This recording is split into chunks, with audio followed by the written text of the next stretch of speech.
I've talked a lot about the things you need to launch a painting business, but how do you know that you're ready to take the leap and do it full time? There are a number of schools of thought about this, and ultimately, if you're deciding to take your art career full time, that is a personal decision. And what would never work for me may very well work for you.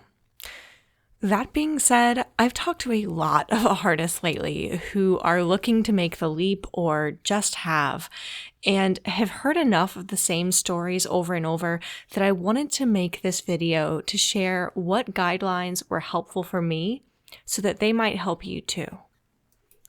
So if you wish you could get my personalized feedback on how you can launch your painting career, here are the exact steps I would go through.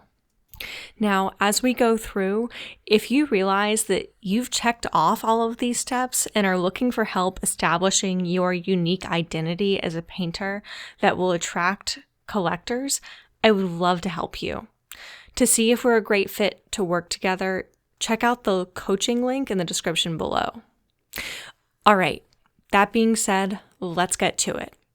The first question I would ask to see if you're ready to be a full-time artist is, do you have proof that there's demand for your work already?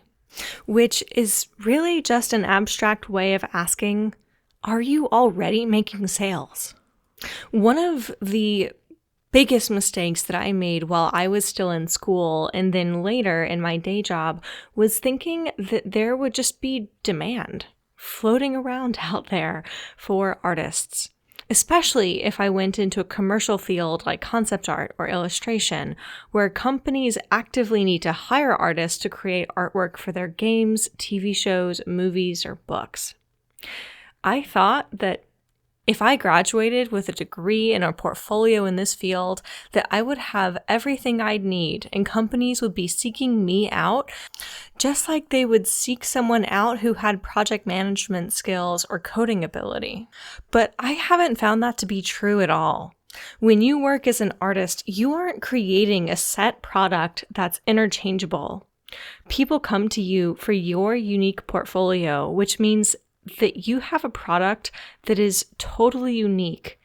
And as a result, there isn't already demand for it. You have to create that demand. And that's true whether you are a concept artist or illustrator or a fine artist. That's why there's actually a pretty limited set of concept artists and illustrators that companies are actively seeking out. They have established their portfolio, their brand, and there is demand for that. And that's the same reason why someone fresh out of art school may really struggle to get hired at all. One of the most common situations that I see artists in is that they're between jobs that they hate and decide that instead of looking for new work, they'll give it a go as an artist instead. If you were already making a great side income from your art before, this can be a fantastic development.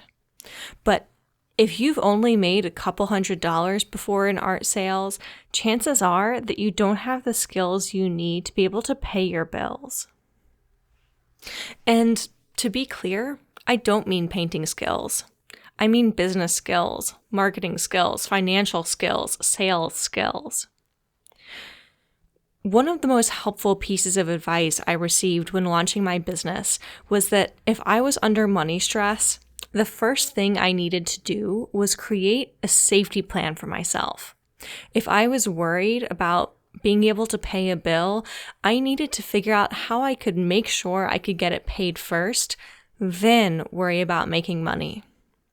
The basic reasoning is that if you're stressed about money, it's hard to promote yourself without panic or feeling desperate to close a sale, which in turn makes it much harder to close that sale or make that money.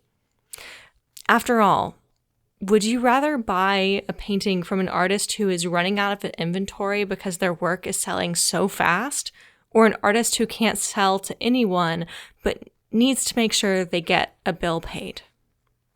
Sometimes we may do something for someone we care about to help them, but in general, we're much more likely to get invested and feel excited when we know that we're buying something with a proven value. So the first step to knowing that you are ready to go full-time with your art business is that you already need to know your work is selling. And this brings me to the second step, which is, do you have a financial safety net? One of the biggest things that enabled me to take the leap was having money saved up that could keep me afloat for at least 6 months. And in the beginning of any business, you will probably need that. Over and over, I see artists go through periods of boom and bust and have learned that there really isn't such thing as any kind of business where you earn the equivalent of a steady paycheck. You'll have months that feel like an absolute celebration and months where you wonder if this is the end and the jig is up. You may have your best month ever and make literally $0 the very next month. So having a safety net and knowing that you can always cover your essential bills and keep yourself fed, keep the lights on, and keep a roof over your head, I think that's absolutely essential. And sadly, I see a lot of artists who don't know where their bills are going to be paid from. But for argument's sake, let's say that you have been making consistent sales and you have a safety net in place. This brings us to our next question or next step, which is, how do you know if you can support yourself based on those art sales?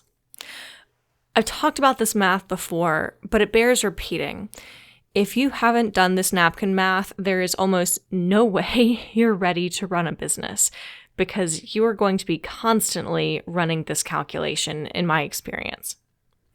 So what you're going to do is you're going to take the last few paintings you've sold and average out their price and average out how long it took you to create each of those pieces. If you haven't sold any paintings before, well, this is a pretty good sign that you're not ready for this step. But nonetheless, you could, estimate this math by going off of your favorite few paintings, what you're confident you could sell those paintings for, and how long it took you to make them, just to get a feel for this. So let's say you sold 3 paintings for an average of $500, and it took you about 10 hours per painting to create each one. If you gave yourself 20 hours in the studio each week, provided that the other 20 hours are to market your work and run your business, you could earn a maximum of $1,000 per week. If you worked at full efficiency and you sold every painting and you gave yourself 2 weeks off per year, you could earn $50,000 per year. But this is the high end. It's much more common for artists to plan on selling about a third of their inventory, according to gallery owners. So it's more likely that you would make just over $16,000 per year if we're going by that math. Once you account for expenses to run your business and taxes, that does not leave you with much income. So what happens if you run this math and it doesn't look good? Well, you have a few options. The first is to raise your prices. The second is to increase your sales percentage and sell a larger percentage of your work. And the third is to work more quickly. And when you start implementing this, whichever one you choose, it's important, once again, to test it and then ask, what percentage of pieces are you able to sell in a given period? And does that percentage change with a change in price or how quickly you work? So it could be that you happen to really zero in on your market. You know exactly what your ideal collector wants to spend on a painting or is willing to spend on a painting. And it doesn't matter, you need to increase your prices. Well, it could be that that price no longer works for your ideal collector. Now, in my experience, there is always another market, there's always room, but this is something that could happen. Or you could find yourself in a place where maybe you've priced yourself out of one market and you haven't found the next market that's going to be a fit for you. Or another possibility is maybe you keep your prices the same, but you learn to work more quickly But there is something that changes about your paintings when you're working more quickly, and that just doesn't get the same traction with your audience. Now, neither of these things might be true, but again, this is why it's important to test it. It's important to know that you are controlling for these variables so that you aren't creating a situation where suddenly, instead of having your revenue go up, it drops. If you increase your prices, but it lowers the percentage of pieces that move in a given time frame, you haven't actually increased your earning potential at all. And that's why we need to test and not just jump in blind. Here, it's usually helpful to have some strategic support to help you figure out what you need to do to keep your business healthy, which leads me to our last step and our last question to ask, which is, do you have enough resources to invest in yourself and the launch of your business? My first year in business full-time was one of the most expensive years I've ever had. I spent more than half my revenue investing back in the business. And to make sure I was covering my bills, I had to seriously educate myself, and that meant some big investments.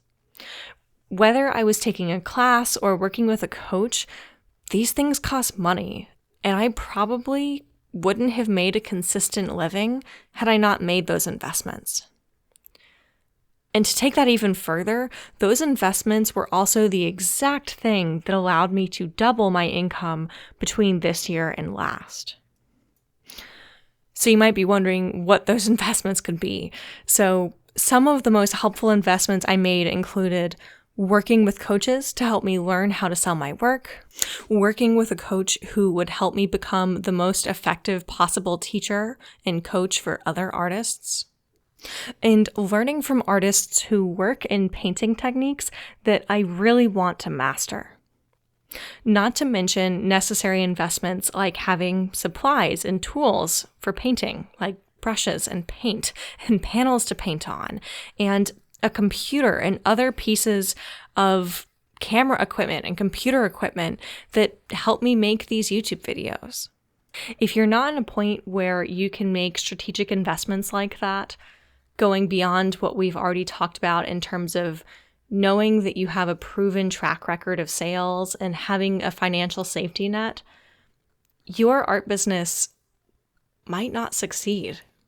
The reality is that without knowing your work sells, knowing how much of a living you can earn, having a safety net, and having room to invest in yourself, painting full-time is probably going to turn out to be an expensive hobby, not a profitable business, and can only be sustainable for so long before you'd have to go back and get another day job. And I know that's not what you want. And to take that a step further, all of this advice is moot if you don't have a body of work that establishes who you are as an artist. If you don't have this, the other questions that I talk about in this video don't matter because you simply don't have enough data to go off of. If you don't feel like you're ready to go full-time, but you want to hear more about the steps you need to start your business, including having a clear identity as an artist and having a body of work, I'll link to the video where I discuss that in the upper right-hand corner, as well as in the description below.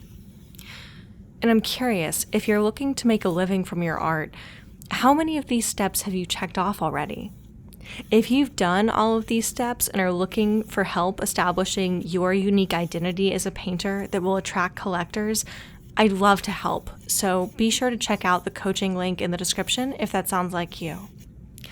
Finally, I hope you enjoyed this time lapse. Now I'm curious, for any of you equestrians out there, do you know who this is? This is a painting of a Breyer horse that I happen to have in my studio, and I loved painting him, and I love just being able to look at him even more. So if that sounds like you and you want to take him home, I've included a link in the description where you can check out this painting as well as any of the other paintings you've seen me paint on my YouTube channel. Some of them have already sold, but if you're tempted to take this piece home or any of the other pieces you've seen me paint here on this channel, you should go over and check it out, see what's still available. And if you found this video helpful or it resonated with what you simply needed to hear today, please make sure to give this video a like and subscribe and hit the bell icon if you haven't already. And until next time, happy painting.